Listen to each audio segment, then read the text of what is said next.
भारत चीन के बीच एलएसी पर हुए पेट्रोलिंग समझौते का श्रेय विदेश मंत्री एस जयशंकर ने सेना और कूटनीति को दिया है। Now, this would only happen because the military, was there in very, unimaginable conditions to defend the country. ये कहते हैं यार हमारा तन मन धन हमारी जान जो है वो हम यही धरती माँ है हमारी। वो इंडिया आर्मी में जोश है, वो चाइना में जोश नहीं है। वो उनका 20,000 है कि आप 40 पे भी कहेंगे वो खड़े हो जाएंगे। उनका जो एक अपना तिरंगा है, वो अपनी भारत माँ कहते हैं, इंडिया जिंदाबाद, मतलब वो इस तरह के वर्ड, वो एक उनका अपना जोश आता है। जैसे गलवान जो वैली है लद्दाख के एरिया में, वहाँ पर दोनों जो ट्रूप्स हैं उनके दरमियान किसी बंदूकों से या मशीन गनों से लड़ाई नहीं हुई, बल्कि हाथापाई, डंडों और मुक्कों से लड़ाई हुई। अगर चाइना के 10 बंदे नारा लगा देना कि चाइना जिंदाबाद, उनकी आवाज़ बिल्कुल म्यूट सी होगी। और इंडिया एक का एक बंदा भी लगा दे, उनके 30 बंदों से भी ज़्यादा आवाज़ होगी। ये बड़ी चीज़ें मैटर करती हैं। डोवल साहब ने एक स्टेटमेंट जारी की है that is directly not about Pakistan but indirectly about Pakistan. वो उन्होंने स्टेटमेंट जारी की है कि हमें दुश्मन को दुश्मन की बैटल ग्राउंड पे हराना है। चाइना ने तो अपने 5 फौजी कैंप्स वहां से रिमूव कर दिए हैं और मजीद फौजी कैंप्स को वहां से हटाया जा रहा है। क्या इसका कोई पॉजिटिव या कोई नेगेटिव इम्पैक्ट आ सकता है लाइन ऑफ कंट्रोल के ऊपर? तब जाके अमन हमारी कंडीशन पे होगा। फॉर एग्जाम्पल, इसमें इंडिया के लिए जो एनिमी है वो कौन है? बहुत सी जो कंपनीज है चाइनीज, उनके ऊपर पाबंदियां भी लगाई भारत ने। इंडियन आर्मी तो इतने कहते हैं ना हाई एल्टीट्यूड पे इजीली सरवाइव कर जाएगी, लेकिन चाइना के बस की बात नहीं है।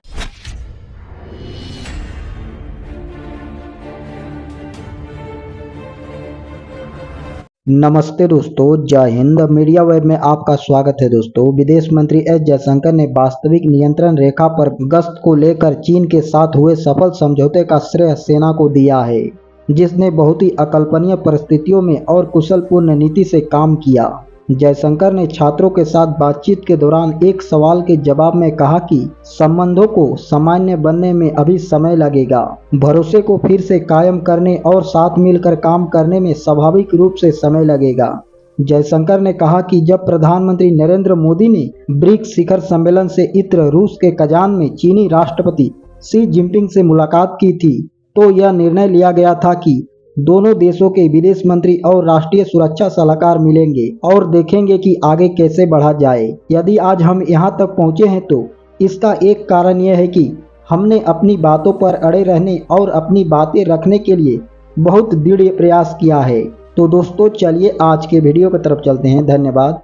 और अगर चाइना की बात करें तो चाइना पहले से ही खतरा जो है ना भाप लेता है। तो इस वक्त इंडियन इकोनॉमी और इंडियन आर्मी के डर से जो है चाइना ने 4 पॉइंट्स, इंतहाई इंपॉर्टेंट 4 पॉइंट छोड़ने का ऐलान कर दिया। अगर LAC के ऊपर इंडिया और चाइना के ताल्लुकात बेहतर हो रहे हैं तो हम बात करेंगे LOC की। तो लाइन ऑफ कंट्रोल के ऊपर क्यों हालात बेहतर नहीं हो पा रहे? वो इंडिया आर्मी में जोश है, वो चाइना में जोश नहीं है। वो उनका 20,000 है कि आप 40 पे भी कहेंगे वो खड़े हो जाएंगे। उनका जो एक अपना तिरंगा है, वो अपनी भारत माँ कहते हैं, इंडिया जिंदाबाद, मतलब वो इस तरह के वर्ड, वो एक उनका अपना जोश आता है। जैसे हम पाकिस्तान जिंदाबाद कहते हैं, इसी तरह उनमें जोश आता है। अब चाइना वाले क्या, मैं एक बात, अब अगर चाइना के 10 बंदे नारा लगा देना कि चाइना जिंदाबाद, उनकी आवाज़ बिल्कुल म्यूट सी होगी। और इंडिया एक का एक बंदा भी लगा दे, उनके 30 बंदों से भी ज़्यादा आवाज़ होगी। ये बड़ी चीज़ें मैटर करती हैं। जो जंगें लड़ी जाती हैं वो जोश से लड़ी जाती हैं, जज्बे से लड़ी जाती हैं, जुनून से लड़ी जाती हैं।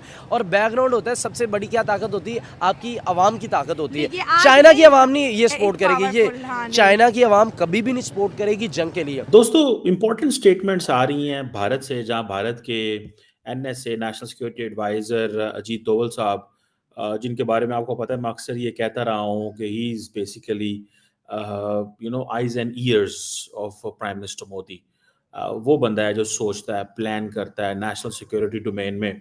और पर्टिकुलरली ये जो अमेरिका और कनाडा के साथ इनके जो मसले बने हैं उसमें वो कह रहे हैं जी अमित शाह ने ये कहा है। Amit Shah might have said that, लेकिन the man who is behind all this thing is मेरी असेसमेंट में दोवल साहब है। दोवल साहब ने एक स्टेटमेंट जारी की है that is directly not about Pakistan but indirectly about Pakistan.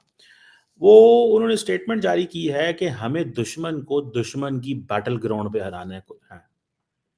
हमें दुश्मन को दुश्मन की बैटल ग्राउंड पे हराना है, तब जाके अमन होगा। तब जाके अमन हमारी कंडीशन पे होगा। फॉर एग्जाम्पल, इसमें इंडिया के लिए जो एनिमी है वो कौन है, इसको डायसेक्ट कर लेना। क्या इंडिया चाइना के अंदर घुस सकता है? बीजिंग में जा सकता है, शंघाई में जा सकता है? एंड देन आप किस तरह की बैटल पिक करेंगे? With China they have to pick a battle which is expensive, which is protracted, which is out of control as well. कि चाइना के साथ तो अभी इंडिया मेरी असेसमेंट में बैटल के लिए तैयार ही नहीं है, बिकॉज अभी तो चाइनीज अपनी डिटेरेंस एस्टैब्लिश कर रहे हैं, दे आर गैदरिंग। जो डॉक्टर जयशंकर ने रिसेंटली कहा था कि हम अपने से बड़े दुश्मन के साथ, अपने से बड़े मुल्क के साथ एक अननेसेसरी बैटल क्यों, why should we pick an unnecessary battle with China? So it means the only country way NSA Doval साहब जो हैं वो जिसके ही टॉकिंग अबाउट पाकिस्तान, वो पाकिस्तान की बात कर रहे हैं। एंड पाकिस्तान में जब वो बात करेंगे दोवल साहब, तो वो किस चीज़ को मेंशन करेंगे? आई थिंक वो कल कोई जिसे कहते हैं ना किसी बुक लॉन्च पे खिताब कर रहे थे, और मेरा ख्याल है वो क्या नाम है हमारे वो जो जन साहब हैं, उनकी बुक थी वो, और उस पर बात कर रहे थे, और वो ये चीज़ जो कहते हैं कि हमें दुश्मन की बैटल ग्राउंड में जाना चाहिए, दुश्मन की टर्फ पे जाके खेलना है, ठीक है, तब अमन होगा। अब वो बात कर रहे हैं, जारी बात है, वो अफगानिस्तान की तो नहीं बात कर रहे, वो मालदीव्स की बात तो नहीं कर रहे। पिछले 77 सालों से इंडिया पाकिस्तान के मसले हैं ना, सो वो पाकिस्तान की बात कर रहे हैं। मिसाल के तौर पे कि जो रिसेंटली यहाँ पे हमले हुए, जिसमें आपको याद होगा कि फॉर्मर जो कश्मीरी मुजाहिदीन थे जिन्होंने जहाद कश्मीर में हिस्सा लिया, उनको टारगेट किया गया। फिर क्या नाम था उसका यार, वो जो लश्कर तैयबा का है, उसके चीफ के घर के बाहर जो धमाका हुआ, whose is interest is it to target Hafiz Saeed? There is a question ना, for any target there must be someone who is a beneficiary. उसका कौन बेनिफिशियरी हो सकता है? चाइना तो बेनिफिशियरी नहीं है, ना मालदीव्स बेनिफिशियरी है, ना अफगानिस्तान बेनिफिशियरी है। लश्कर तैयबा का हाफिज सईद से तो कोई प्रॉब्लम नहीं, लश्कर तैयबा का तो सारी बात है इंडिया से प्रॉब्लम रहा है। तो क्वेश्चन ये है कि जो दोवल साहब बात कर रहे हैं वो कह रहे हैं दुश्मन के अंदर जाओ। सो इट मीन्स कि target Hafiz Saeed inside the territory, target former mujahideen inside Pakistan, so that the more you engage Pakistan inside the territory, the better it will be for them. Because India ये समझता रहा है for quite many years, हम engage रहे हैं अपनी territory में। India ये कहता है कि कश्मीर में जो इंडिया engage रहा है पाकिस्तान से लड़ाई में, या पाकिस्तान ने इंडिया को कश्मीर में engage रखा, दोनों मुल्कों के हवाले से, ठीक है। तो उन्होंने क्या किया कि वो कहते हैं कि हमें पाकिस्तान ने इंगेज रखा है for long period of time, now is our time that we need to keep Pakistan engage on its territory. इसके ऊपर वो आजकल काम कर रहे हैं। ये है बेसिकली वो माइंडसेट जिसके ऊपर इंडियन गवर्नमेंट इस पे काम कर रही है।